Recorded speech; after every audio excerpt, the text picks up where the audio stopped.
নমস্কার বন্ধুরা, পিঙ্কি মজুমদার ব্লগে সবাইকে স্বাগত। আশা করি আপনারা সবাই ভালো আছেন, সুস্থ আছেন।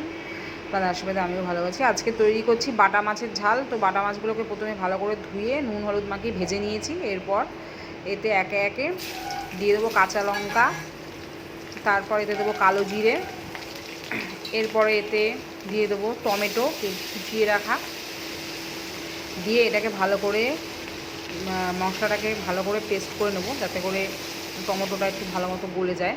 এরপরে এর মধ্যে দিয়ে দেবো জিরের গুঁড়ো, তারপরে দেবো একটু সামান্য লঙ্কার গুঁড়ো, তারপরে দিয়ে দেবো এতে হলুদ গুঁড়ো,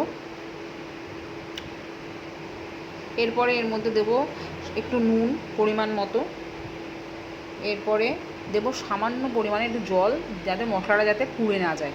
দিয়ে ভালো করে মশলাটাকে কষিয়ে নিতে হবে। মশলাটা দেখুন ভালো মতো আমার কষানো হয়ে গেছে। এরপরে আমি এর মধ্যে দিয়ে দেবো ভেজে রাখা বাটা মাছ।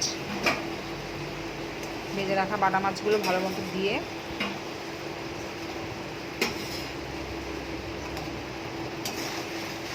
কষিয়ে নিলাম।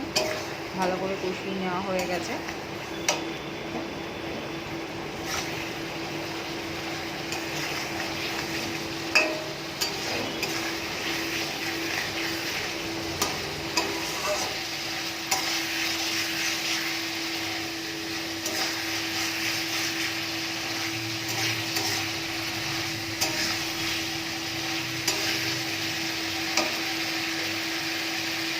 এরপরে আমি এর মধ্যে দিয়ে দেবো পরিমাণ মতো জল,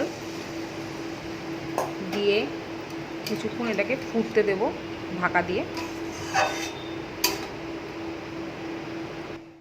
ফিরে আসলাম 5 মিনিট পর।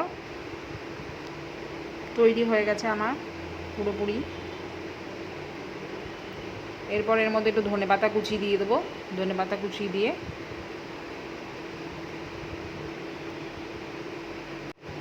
রেডি হয়ে গেছে আমার বাটা মাছের ঝাল।